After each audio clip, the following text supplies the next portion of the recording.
प्रशांत किशोर और अशोक चौधरी के बीच में जंग छिड़ गई है।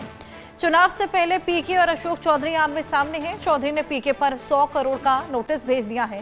पीके फिर जारी करेंगे अशोक चौधरी के खिलाफ तीसरी किश्त। 100 करोड़ का ये नोटिस और तीसरी किश्त अशोक चौधरी के खिलाफ पीके जारी करने वाले हैं। एक बार फिर ये जंग छिड़ गई है दोनों के बीच। इससे पहले भी हमने देखा किस तरीके से नोकझोंक दोनों के बीच चली आई है। अब 100 करोड़ का नोटिस भेज दिया है।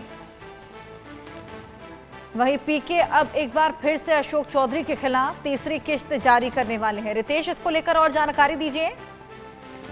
अब बिल्कुल देखिए कि अशोक चौधरी जो है वो लगातार प्रशांत किशोर के निशाने पर, और पिछले 6 महीनों से देखें तो 3-4 जो नेता हैं एनडीए के, चाहे वो दिलीप जायसवाल बीजेपी के प्रदेश अध्यक्ष हो, बिहार के डिप्टी सीएम सम्राट चौधरी हो, स्वास्थ्य मंत्री मंगल पांडे हो, और जेडीयू के नेता और मुख्यमंत्री के सबसे चहेते नेताओं में से एक अशोक चौधरी हो, इन सभी नेताओं के खिलाफ प्रशांत किशोर ने मोर्चा खोल दिया है। आए दिन प्रेस कॉन्फ्रेंस करते हैं और बड़े बड़े खुलासे करते हैं। फिलहाल अगर देखें तो बाकी दोनों तीनों नेताओं को राहत है, लेकिन निशाने पर अशोक चौधरी हैं। अशोक चौधरी को लेकर उन्होंने कहा है कि उन्होंने अकूत संपत्ति अर्जित की है। इनकी डिग्री पर भी उन्होंने सवाल उठाए हैं।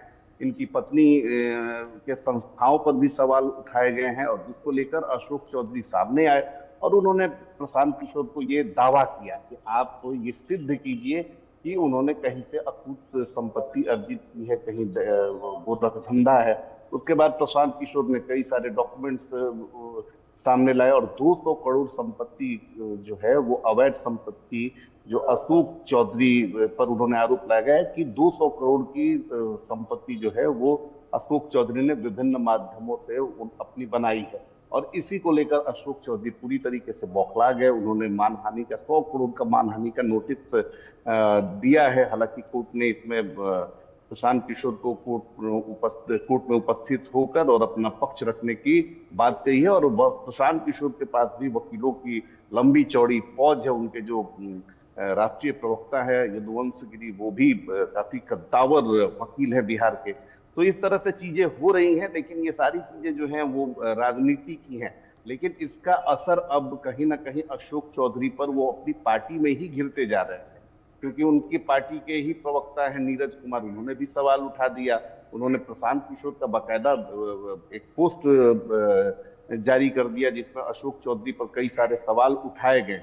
तो अशोक चौधरी अपनी पार्टी में घिर रहे हैं, और 200 करोड़ की जिन संपत्तियों का जिक्र प्रशांत किशोर ने किया है, इसको लेकर जो गांव और देहात है उसमें चर्चा हो रही है। और चुनाव से पहले अगर भ्रष्टाचार की खबर वो भी सरकार से जुड़े हुए, मुख्यमंत्री से जुड़े हुए किसी मंत्री पर लगे, तो फिर ये पार्टी के लिए भी काफी मुश्किल हो जाता है, और वो जो नेता होता है उसके लिए भी मुश्किल होता है कि फिर जनता को जवाब कैसे दिया जाए। और इस पर देखिए कि विपक्ष भी कह रहा है कि अगर प्रशांत किशोर ने आरोप लगाया है तो पब्लिक डोमेन में आए अशोक चौधरी और बताएं कि ये आरोप गलत है, सिद्ध करें कि ये संपत्तियां उनकी नहीं है। तो अशोक चौधरी जो हैं अब चौतरफा घिर चुके हैं, अपनी पार्टी में भी घिरे हैं, पार्टी में भी उन पर सवाल उठने लगे हैं।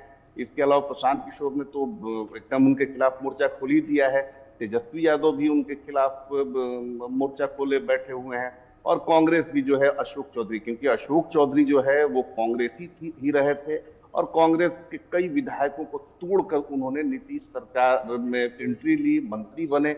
इस बात की जो टीस है वो कांग्रेस नेताओं में आज भी दिखती है। लिहाजा अशोक चौधरी के खिलाफ कोई भी जब बात निकलकर सामने आती है तो कांग्रेस भी उनके खिलाफ मोर्चा खोल देती है।